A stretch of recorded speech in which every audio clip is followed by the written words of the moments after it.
Hello, नमस्कार दोस्तों। स्वागत है आप सभी का एसकेसी क्लासेज यूट्यूब चैनल में। आज आपके सामने साइकोलॉजी टेस्ट सीरीज का जो सॉल्यूशन चल रहा था अपने ओल्ड क्वेश्चंस पेपर बेस पे, आज बहुत ही शानदार क्वेश्चंस पेपर लेके आया हूँ। एक ऐसा पेपर है जो पुराने प्रश्न पत्रों के संग्रह से बनाया गया है और इस पेपर को यदि आप करते हो पूरे को और 30 में से अगर आप इस पेपर के अंदर अगर 20 क्वेश्चन से प्लस अगर आप हल करते हो अच्छे से, 20 प्लस आपके सही है तो आपकी बेहतरीन तैयारी है। पूरे को अच्छे से सोल्व करें आप, ठीक है। और एंड में आप कमेंट्स करके ज़रूर बताएं कि कितने क्वेश्चंस आपके सही हुए हैं। शुरू करते हैं क्लास को। शुरू करने से पहले एक बार क्लास को अपने सभी दोस्तों को शेयर कर दीजिए और एक बार चैनल को सब्सक्राइब करें और वीडियो को लाइक ज़रूर करें दोस्तों। एक बार लाइक बटन दबा दीजिए ताकि क्लास को शुरू करते हैं। क्वेश्चंस हैं। आज का पहला क्वेश्चन है, संवेगात्मक बुद्धि को लोकप्रिय बनाने का श्रेय किसको जाता है।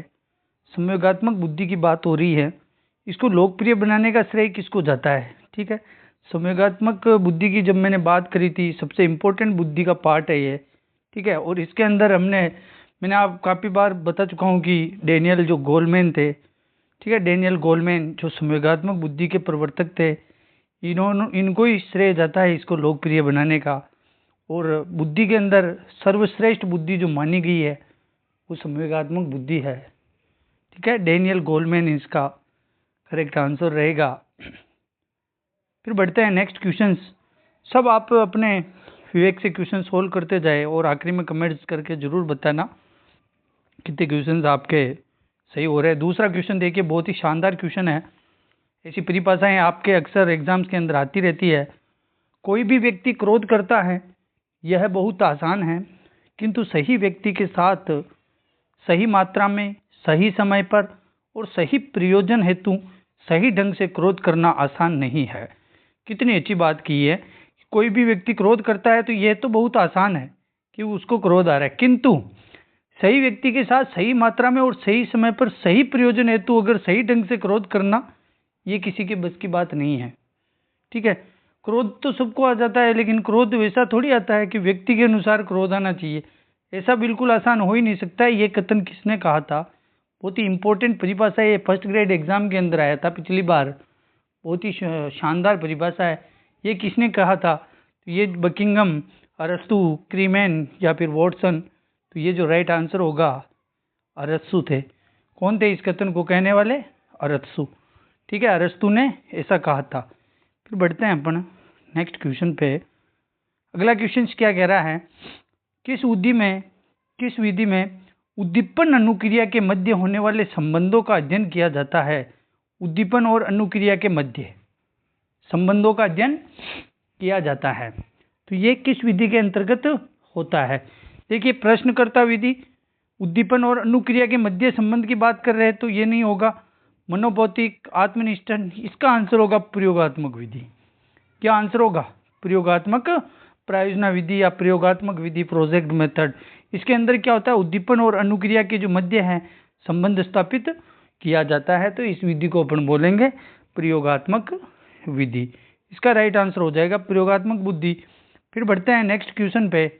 आगे लास्ट में, आखिरी में आज आप सबके सामने एक शानदार टेस्ट सीरीज के लिए बहुत ही फ्री में टेस्ट सीरीज उपलब्ध होगी। आपको अभी लास्ट में बताया जाएगा कि वो टेस्ट सीरीज जो है आपको कहाँ पे मिलेगी। बिल्कुल फ्री ऑफ कॉस्ट है, रीट वालों के लिए बिल्कुल फ्री है, वो ध्यान रखना, ठीक है। अभी आखिरी में बताऊंगा मैं। देखिए, क्लास को पूरा देखिए एक बार। चौथा क्वेश्चन कहता है कि राष्ट्रीय शैक्षिक अनुसंधान एवं प्रशिक्षण परिषद, ठीक है, ने बुद्धि के शिक्षण के लिए कौन सा विभाग खोला है। राष्ट्रीय शैक्षिक एवं अनुसंधान प्रशिक्षण परिषद ने बुद्धि शिक्षण के लिए कौन सा विभाग खोला है? श्रम एवं रोजगार विभाग, मनोविज्ञान विभाग, राष्ट्रीय भौतिक विभाग या फिर उपरोक्त में से कोई नहीं। इस क्वेश्चन का जो सटीक आंसर होगा ना, बुद्धि के शिक्षण के लिए मनोविज्ञान विभाग खोला था। कौन सा विभाग खोला था? साइकोलॉजी डिपार्टमेंट, ठीक है, मनोविज्ञान विभाग। देखिए, फिर अगला क्वेश्चन है। नेक्स्ट क्वेश्चंस की चर्चा करते हैं। शानदार क्वेश्चन है सारे, बने रहे क्लास में आखिरी तक। बहुत अच्छे अच्छे क्वेश्चंस आने वाले हैं आपके। जो एग्जाम्स पैटर्न्स पे है सारे। निम्न में से शिक्षक केंद्रित शिक्षण अवयव कौन सा है? शिक्षक केंद्रित बताना है अपने को। प्रजातांत्रिक शिक्षण व्यू, प्रभुत्ववादी शिक्षण व्यू, या उपयुक्त दोनों, या इनमें से कोई नहीं। तो इसका जो आंसर होगा, प्रजातांत्रिक होती है वो शिक्षक केंद्रित नहीं होती है, ठीक है। प्रजातांत्रिक शिक्षक केंद्रित कतई नहीं हो सकती है। प्रभुत्ववादी, अगर प्रभुत्ववादी शिक्षण रचनाएं है वो हमेशा शिक्षक केंद्रित होती है। 2 नंबर ऑप्शन यहाँ राइट आंसर हो जाएगा, ठीक है। 2 नंबर ऑप्शन बिल्कुल करेक्ट आंसर रहेगा, ठीक है। ऐसे क्वेश्चन बहुत बनते हैं एग्जाम के अंदर, ठीक है। शानदार क्वेश्चन था ये। प्रभुत्ववादी शिक्षण, प्रजातांत्रिक हमेशा प्रजा के अनुरूप होती है, यानी स्टूडेंट्स के अनुरूप होती है, ठीक है। जो ज्ञाता होता है ना उनके अनुरूप, शिक्षक के अनुरूप जो प्रभुत्ववादी शिक्षण होती है वो शिक्षक केंद्रित होती है, ठीक है। फिर बढ़े नेक्स्ट क्वेश्चन पे। अगला क्वेश्चन है, व्याख्यान के दौरान संप्रेषण श्रेष्ठ होगा यदि शिक्षक, संप्रेषण कब श्रेष्ठ होता है, ठीक है।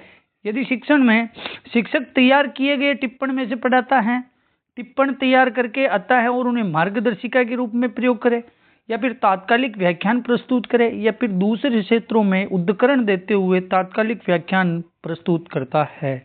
चारों में से यहाँ जो अपने को है सटीक आंसर बताना है, जो सबसे बेहतरीन आंसर है। देखिए, तैयार किए गए नोट्स में से पढ़ाना, ये तो एक सामान्य सी बात है कि नोट्स को देख के हुबहू उसको बोल के बता देना, तो ये आपके हो नहीं सकता है। फिर नोट्स तैयार करके आता है और उन्हें मार्गदर्शिका के रूप में प्रयोग करता है। नोट्स को कभी मार्गदर्शिका के रूप में प्रयोग नहीं किया जाएगा, ठीक है। ये कतई सही नहीं होने वाला है। तात्कालिक व्याख्यान, तो तात्कालिक व्याख्यान ये सूझ के सिद्धांत पर होता है, ठीक है। केवल तात्कालिक व्याख्यान से काम नहीं चलने वाला है। तो यह है कि दूसरे क्षेत्रों में से उद्धरण देते हुए तात्कालिक व्याख्यान प्रस्तुत करता है, दूसरे क्षेत्रों के उदाहरण लेता है, ठीक है। दूसरे क्षेत्र से इस क्षेत्र में आने के लिए ज्ञात से अज्ञात की ओर, उसी का पालना हो रही है यहाँ पे। तो व्याख्यान के दौरान सबसे सर्वश्रेष्ठ संप्रेषण जो होगा वो दूसरे क्षेत्रों के उदाहरणों को लेकर के तात्कालिक व्याख्यान इस क्षेत्र में प्रस्तुत करेगा। ये इसका सटीक आंसर होने वाला है। 4 नंबर ऑप्शन छठे क्वेश्चन के अंदर। फिर नेक्स्ट क्वेश्चन देखिए, शिक्षण में उत्तम प्रणाली वह है जिसमें, अब उत्तम शिक्षण के अंदर उत्तम प्रणाली कौन सी है? प्रश्नोत्तर की आवश्यकता न हो, शिक्षण में प्रश्नोत्तर की आवश्यकता न हो, अध्यापक छात्रों से प्रश्न पूछे, छात्र शिक्षक से शंका समाधान करे, अध्यापक और छात्र दोनों प्रश्न पूछे। अब इसमें से अपने को सबसे बेस्ट जो आंसर है वो ढूंढना है। देखिए, प्रश्नोत्तर की आवश्यकता न हो ऐसा तो कतई नहीं हो सकता। प्रश्नोत्तर होना शिक्षण के अंदर बहुत जरूरी होता है, ठीक है। और अध्यापक छात्रों से प्रश्न पूछे, तो अध्यापक ही पूछता रहेगा तो छात्र, फिर छात्रों को नहीं आ रहा होगा तो वो उनके मन में ही रह जाएगा ना, वो तो पूछने का उसको अवसर नहीं मिलेगा। तो ये भी यहाँ दोनों सही नहीं है। फिर तीसरा ऑप्शन देखो, छात्र जो है शिक्षक से शंका समाधान करे, केवल शंकाओं का समाधान करेगा, ठीक है। लेकिन बहुत सारे स्टूडेंट्स थे वो अंतर्मुखी होते हैं तो वो पूछ नहीं पाते, ठीक है, उनकी शंकाएं दबी हुई रह जाती। तो यहाँ क्या है कि अध्यापक और छात्र दोनों प्रश्न पूछेंगे आपस में, तब जाके उनका तालमेल बैठेगा, ठीक है। अध्यापक भी क्वेश्चंस करेगा, छात्र को नहीं आ रहा हो तो वो भी आपस क्वेश्चन सर से करेंगे, ठीक है। ये इसका आंसर सटीक रहेगा, बेहतरीन आंसर चौथा रहेगा। फिर देखिए नेक्स्ट क्वेश्चन है, विकास एवं वृद्धि है। विकास और वृद्धि क्या है? मैंने काफी बार बता चुका हूँ, विकास और वृद्धि एक दूसरे के पूरक होते हैं, काफी बार बता चुका हूं मैं, ठीक है ना।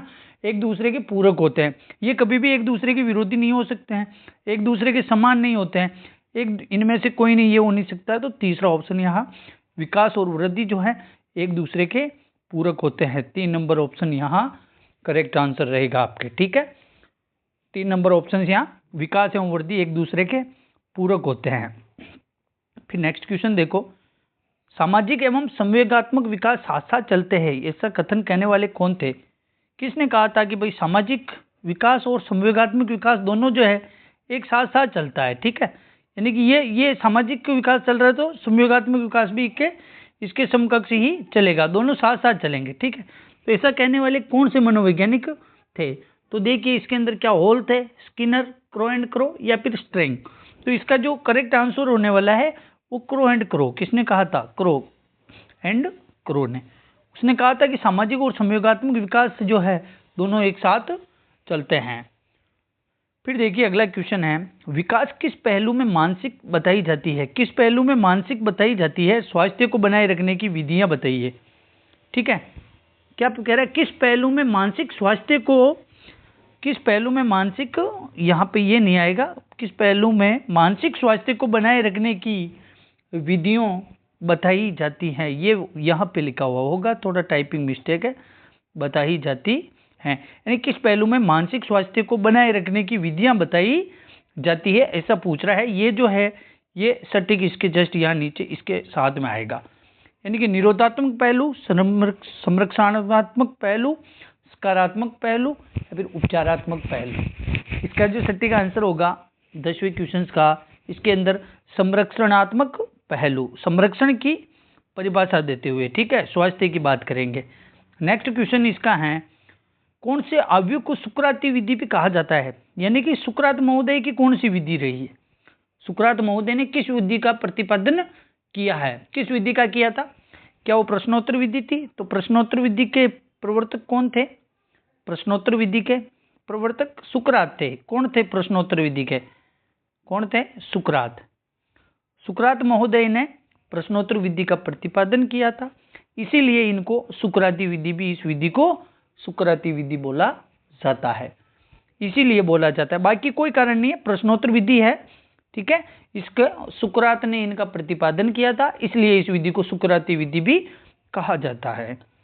फिर देखिए अगला क्वेश्चन, एक शिक्षक के लिए शिक्षा मनोविज्ञान की उपादेयता है, क्या उपादेयता है शिक्षक के लिए, स्वयं के ज्ञान व तैयारी में जानकारी के लिए, बालकों की आवश्यकता की जानकारी के लिए, या फिर विकल्प संख्या 1 और 2 दोनों सही है, विकल्प संख्या 1 व 2 दोनों गलत है। इसका करेक्ट आंसर अपने को बताना है।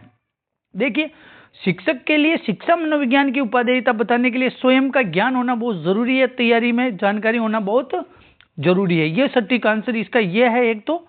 फिर देखिए बालकों की आवश्यकता की जानकारी होना भी उसको बहुत ही महत्वपूर्ण है, अगर बालकों की को किसकी आवश्यकता है वो जानकारी उसको होगी तभी तो वो उनको पढ़ा पाएगा, ठीक है, तो यहाँ 1 और 2 दोनों सही है, ठीक है, तो तीसरा ऑप्शन इसे यहाँ करेक्ट हो जाएगा कि विकल्प 1 और 2 दोनों सही है, ठीक है, तीसरा ऑप्शन यहाँ करेक्ट आंसर रहने वाला है, ठीक है दोस्तों। फिर नेक्स्ट क्वेश्चन की बात करते हैं, शिक्षा मनोविज्ञान के ज्ञान के द्वारा शिक्षक क्या कर सकता है, शिक्षा मनोविज्ञान के ज्ञान से बालकों की व्यक्तिगत विभिन्नताओं का ज्ञान प्राप्त करता है, सही है, कर सकता है, क्योंकि व्यक्तिगत विभिन्नताओं का ज्ञान भी तो वो प्राप्त कर सकता है। फिर देखिए उचित शिक्षण विधियों का चयन करेगा, बिल्कुल करेगा, कक्षा कक्ष में अनुशासन भी स्थापित करेगा, यानी कि तीनों कथन यहाँ बिल्कुल करेक्ट लग रहे हैं, तो इसका आंसर उपरोक्त सभी अपने को दे रखा है, तो उपरोक्त सभी आंसर इसका करेक्ट हो जाएगा 4 नंबर ऑप्शन, ठीक है, ये इसका सबसे करेक्ट आंसर रहेगा। ऐसे क्वेश्चनों में ये जरूरी नहीं है कब कि कितनी बार क्वेश्चन आ जाता है तो उसमें उपरोक्त सभी सही नहीं रहता है, ठीक है, अपने को सटीक आंसर ढूंढना होता है, लेकिन यहाँ तीनों सटीक बैठ रहे हैं तो यहाँ उपरोक्त सभी इसका आंसर हो जाएगा। फिर देखिए अगला क्वेश्चन, अभिवृद्धि शब्द का प्रयोग किया जाता है, अब वृद्धि की बात हो रही है, इसका प्रयोग किसके लिए किया जाता है, बालक के मानसिक विकास के लिए, सामाजिक विकास के लिए, शारीरिक विकास या फिर मानसिक और सामाजिक विकास। तो अभिवृद्धि मैंने बताया था कि अभिवृद्धि जो है केवल शारीरिक विकास के अंदर आती है, कौन से के अंदर आती है, अभिवृद्धि केवल शारीरिक विकास है, अभिवृद्धि को मापा जा सकता है, अभिवृद्धि को देखा जा सकता है, ठीक है, प्रकट किया जा सकता है, क्योंकि वृद्धि जैसे आपकी लंबाई बढ़ रही है, वेट बढ़ रहा है, ठीक है ना, आपकी बॉडी में कोई ग्रोथ हो रही है तो उसको देखा जा सकता है, मापा जा सकता है, वो अभिवृद्धि है, ठीक है ना, तो इसका मतलब क्या है कि अभिवृद्धि के अंदर बालक के शारीरिक विकास के लिए अभिवृद्धि शब्द का प्रयोग किया जाता है, ये इसका सटीक आंसर रहेगा, शारीरिक विकास के लिए 3 नंबर ऑप्शन करेक्ट रहेगा। वृद्धि और विकास को एक अच्छे से याद कर लो आप, मैं कह रहा हूं 3 क्वेश्चन, 2-3 क्वेश्चन 4 क्वेश्चन तक आपको मिल जाएंगे यहाँ से। अभिवृद्धि और विकास की परिभाषाएं अच्छे से देख लो, अंतर दोनों में अच्छे से देख लो, इनके सिद्धांत को अच्छे से देख लो, 4-5 क्वेश्चन आपके पुटअप हो जाएंगे थोड़ी सी चीजें पढ़ने से, ठीक है ना। देखिए अगला क्वेश्चन से है, आत्मसम्मान की भावना का लक्षण प्रकट करती है, कौन सी अवस्था है जो आत्मसम्मान की भावना का लक्षण प्रकट करती है, आत्मसम्मान कब चाहता है बच्चा, क्या वो बाल्यावस्था में चाहता है या फिर शेषवावस्था, किशोरावस्था या फिर प्रौढ़ावस्था। तो आत्मसम्मान की भावना का जो लक्षण प्रकट होता है, हमेशा आत्मसम्मान व्यक्ति तब चाहता है जब उसकी उम्र 11-12 से या फिर 13 से लेकर 18 के बीच में हो, यानी कि वो एज क्या होगी, किशोरावस्था। आत्मसम्मान हमेशा किशोरावस्था की पहचान है, मुख्य पहचान है। ठीक है, आत्मसम्मान की भावना, वो स्वयं क्या है कि किशोरावस्था के अंदर बालक स्वयं अपनी सम्मान चाहता है, सेल्फ रेस्पेक्ट चाहता है, वो है किशोरावस्था। तीसरा ऑप्शन राइट है। फिर देखिए अगला क्वेश्चन, बालक के मानसिक स्वास्थ्य में बाधा डालने वाले कारक कौन से हैं? मानसिक स्वास्थ्य के अंदर क्या वंशानुक्रम का प्रभाव, परिवार का विघटन, शारीरिक दोष या फिर उपरोक्त सभी? तो मानसिक स्वास्थ्य के अंदर बाधा वंशानुक्रम से भी प्रकट होती है, परिवार का विघटन होने से भी मानसिक स्वास्थ्य में बदलाव आएगा, और शारीरिक दोष भी इसको बहुत अच्छे तरीके से प्रभावित करते हैं। तो यहाँ जो सटीक आंसर होगा आपके उपरोक्त सभी यहाँ करेक्ट आंसर होगा, क्योंकि मानसिक स्वास्थ्य पे वंशानुक्रम का प्रभाव होता है, परिवार विघटन हो जाएगा ना, परिवार के सदस्य एक दूसरे से खिंचे हुए रहेंगे तो उसमें भी क्या कि मानसिक स्वास्थ्य में बाधा आएगी। और शारीरिक दोष, अगर शरीर में कहीं चोट लग गई कुछ भी तो चिड़चिड़ापन अवश्य पैदा होता है, यानी कि उसमें भी स्वास्थ्य में प्रॉब्लम आती है। ठीक है, तो मानसिक स्वास्थ्य के लिए ये तीनों कारक उपयुक्त है। ऑप्शन नंबर 4 यहाँ करेक्ट आंसर रहेगा। ठीक है, फिर नेक्स्ट क्वेश्चन है, विद्यालय से पलायन करने वाले बालक के अध्ययन की सबसे उपयुक्त विधि कौन सी? विद्यालय से पलायन, पलायन का मतलब होता है भाग जाना। क्या होता है? पलायन का मतलब होते है भाग जाना। कोई बच्चा विद्यालय आया है और बार डेली विद्यालय आता है इंटरवल में, या फिर 1-2 पीरियड पढ़ के बाहर, जैसे कोई भी बहाना बना के बाहर भाग जाता है, विद्यालय में रुकता नहीं है, यानी कि बार विद्यालय से पलायन कर देता है। तो ऐसे बच्चे होते हैं, इनका जो अध्ययन है किस विधि के द्वारा किया जाएगा, इनकी समस्याओं का पता कैसे करेंगे? ठीक है, किस विधि का प्रयोग करके इनकी समस्याओं का पता करेंगे कि भाई क्यों भागता है बच्चा। तो हमेशा पलायन करने वाले बालकों के लिए जो है केस स्टडी जो है सबसे बेहतरीन विधि होती है। केस स्टडी कौन सी होती है? केस स्टडी विधि। ठीक है, करेक्ट आंसर रहेगा यहाँ 1 नंबर ऑप्शन। फिर देखिए नेक्स्ट क्वेश्चन है, निम्न में से कौन सी मनोरचनाएं कुंठा व अंतर्द्वंद्व कम करती हैं? कौन सी रचनाएं हैं जो कुंठा और अंतर्द्वंद्व को कम करती हैं? वो मनोरचनाएं बतानी है। दमन, प्रतिगमन, समन और उपरोक्त सभी। तो यहाँ देखिए अपने को मनोरचनाएं ढूंढनी है जिससे कुंठा भी दूर होती है, द्वंद्व भी दूर होता है। ठीक है, तो दमन भी एक मनोरचना है, प्रतिगमन भी है और समन भी है। ठीक है ना, तो ये तीनों यहाँ पे जो है मनोरचनाएं बिल्कुल करेक्ट रहेगी। तो इसका मतलब यहाँ राइट आंसर रहेगा उपरोक्त सभी। ठीक है ना, उपरोक्त सभी, ये सभी मानसिक रचनाएं हैं, मनोरचनाएं हैं जिससे कुंठा और अंतर्द्वंद्व को कम किया जाता है। ठीक है ना, करेक्ट आंसर क्या होगा यहाँ पे? 4 नंबर ऑप्शन। नेक्स्ट क्वेश्चन पे बढ़ते हैं, किस मनोवैज्ञानिक ने संवेगात्मक बुद्धि पर काम किया है? बताया मैंने अभी फर्स्ट वाले क्वेश्चंस में। ठीक है, ये क्वेश्चंस मैंने इसीलिए डाला ताकि आप सबका क्या है कि मतलब ध्यान संवेगात्मक बुद्धि की ओर आए। ठीक है, लेकिन वहां पे था डेनियल गोलमैन। क्या था पहले में अंदर ऑप्शन? Daniel Goleman. लेकिन डेनियल गोलमैन प्रवर्तक थे। ठीक है, प्रवर्तक थे, लेकिन ये बात कर रहा है कि संवेगात्मक बुद्धि पर काम करने वाले कौन कौन थे। तो हार्वर्ड गार्डनर ने भी संवेगात्मक बुद्धि पर काम किया था, डेनियल गोलमैन ने भी किया, और जॉन डी मेयर और पीटर साल्वे, तीनों ने जो है संवेगात्मक बुद्धि पर अच्छे से काम किया था। या उपरोक्त सभी आपके करेक्ट आंसर होने वाला है, उपरोक्त सभी। ठीक है, 4 नंबर ऑप्शन यहाँ करेक्ट आंसर रहेगा। इन चारों ने मिलकर संवेगात्मक बुद्धि पर बहुत ही अच्छे से प्रयोग किए थे, बहुत ही अच्छे से निरीक्षण किया था और काम किया था।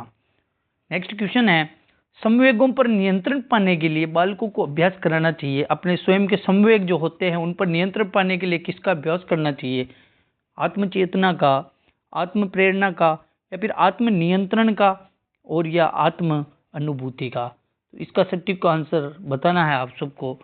बताइए, क्या वो आत्म चेतना से संवेगों पर नियंत्रण कर सकता है, या फिर आत्म प्रेरणा से? वो जो है अपने संवेग पर नियंत्रण, हमेशा आत्म नियंत्रण अगर होगा तभी तो संवेग पर नियंत्रण होगा। ठीक है, सेल्फ नियंत्रण होना, आत्म नियंत्रण होना बहुत बेहतर है। आत्म नियंत्रण होगा तभी तो संवेगों पर नियंत्रण होगा। अगर अपने खुद पर ही अपना नियंत्रण नहीं है तो संवेग नियंत्रित कैसे करेंगे? ठीक है ना, तो ऐसे क्वेश्चन के अंतर हमेशा आत्म नियंत्रण सबसे बेस्ट माना गया है। आत्मनियंत्रण सबसे बेस्ट माना गया, 3 नंबर ऑप्शन। ठीक है, फिर देखिए नेक्स्ट क्वेश्चन क्या कह रहा है, बालक को कक्षा में नियमित आने के लिए प्रेरित करने का उपयुक्त सुझाव दीजिए। नियमित आने के लिए प्रेरित कैसे करेंगे? डांटना, तो उसको फटकार थोड़ी लगाएंगे। डांटने से कोई जल्दी आएगा क्या? विद्यालय के अंदर डेली आएगा क्या? आलोचना कभी नहीं करनी चाहिए, आलोचना किसी की भी। जुर्माना करेंगे तो नहीं आएगा। प्रोत्साहन क्या रहेगा? प्रोत्साहन देंगे, उसको पुरस्कार देंगे, प्रोत्साहन देंगे ना, ठीक है, मोटिवेशन मिलेगा उसको, बार बार पढ़ाई के अंदर ध्यान रहेगा, तो फिर वो क्या है कि बालक नियमित तौर से विद्यालय में आएगा। तो यहाँ उसको प्रोत्साहित करके बार बार विद्यालय के अंदर बुलाया जा सकता है। फिर अगला क्वेश्चन देखो आप, एक अध्यापक श्रव्य दृश्य शिक्षण सामग्री के प्रयोग से अपने अध्यापन को कैसा बना सकता है? क्या वो सरल बना सकता है, रोचक प्रासंगिक बना सकता है, या मनोरंजक बना सकता है? इसका आंसर, सबसे सटीक आंसर जो है अपने को बताना है। तो श्रव्य और दृश्य शिक्षण सामग्री से जो है हमेशा अध्यापन जो है हमेशा रोचक बनता है, सरल कभी नहीं बनता है, ध्यान रखना, रोचक बनता है। ठीक है, रोचक के अंदर मनोरंजन भी आ गया, सरल भी आ गया, प्रासंगिक भी आ गया, एक ही शब्द के अंदर, यानी कि रोचक बनाता है। तो नंबर ऑप्शन इसका राइट आंसर रहेगा, रोचक। ठीक है, क्या रहेगा? और रोचक बनाता है। फिर देखिए अगला क्वेश्चन, परिवार बच्चे को निम्न प्रकार से शिक्षा देते हैं। कैसे देते हैं परिवार? औपचारिक रूप से, अनौपचारिक रूप से, जानबूझकर, या फिर नियमित रूप से। तो फैमिली जो है बच्चे को किस प्रकार से शिक्षा देती है? परिवार बच्चे को किस प्रकार से शिक्षा देता है? क्या वो औपचारिक रूप से देता है? औपचारिक रूप से नहीं देता, औपचारिक रूप से विद्यालय में मिलता है, ठीक है, लेकिन अनौपचारिक रूप से, ठीक है, अनौपचारिक रूप से परिवार में बच्चे को, अब अपन जैसा अपन बोलेंगे ना वैसा ही बच्चा बोलेगा। अपन हिंदी में बात करेंगे, बच्चा हिंदी में बात करेगा। अपन जिस एनवायरनमेंट के अंदर रहते हैं, फैमिली के अंदर, अपने बीच में क्या हाव भाव है, अपन के बीच में क्या संतुलन है बड़े लोगों के बीच में, तो वैसा ही बच्चा सीखता है। ठीक है, देख के अनुकरण से सीखता है, वो अनौपचारिक शिक्षा होती है। ठीक है, यानी कि वो अनौपचारिक रूप से सीख रहा है, उसके ऊपर कोई दबाव नहीं है। ठीक है ना, इसका करेक्ट आंसर होगा अनौपचारिक रूप से। फिर देखिए अगला क्वेश्चन है, एक छात्र बोर्ड परीक्षा के लिए कठिन परिश्रम कर रहा है। क्या कर रहा है? बोर्ड परीक्षा के लिए कठिन परिश्रम कर रहा है, और उसके पिता ने उसे अच्छे अंक आने पर मोटरसाइकिल देने का वादा किया है। किसका किया? मोटरसाइकिल। कौन दे रहा है? पिता दे रहा है।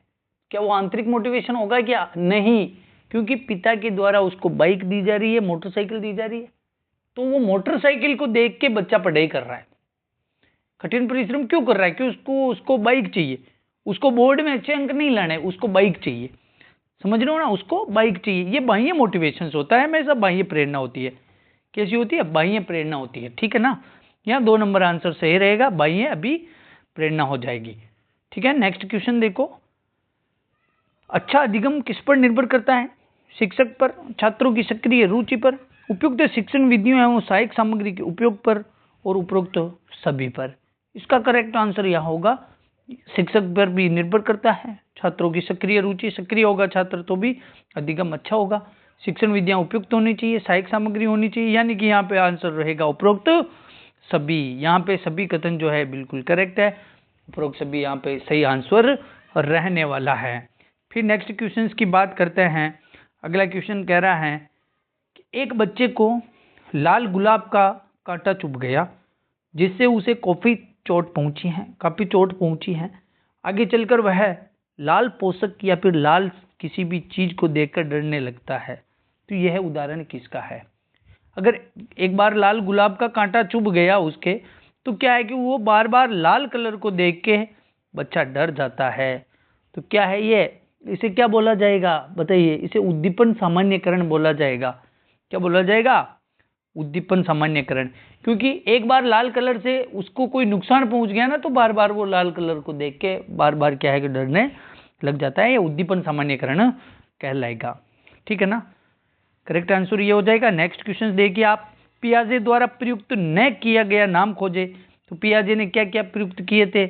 आत्मीकरण, संगठन, स्कीमा और उदात्तीकरण। तो पियाजे के द्वारा जो किया गया था, एक आत्मीकरण भी बताया था उसने, संगठन भी बताया था, स्कीमा भी बताई थी।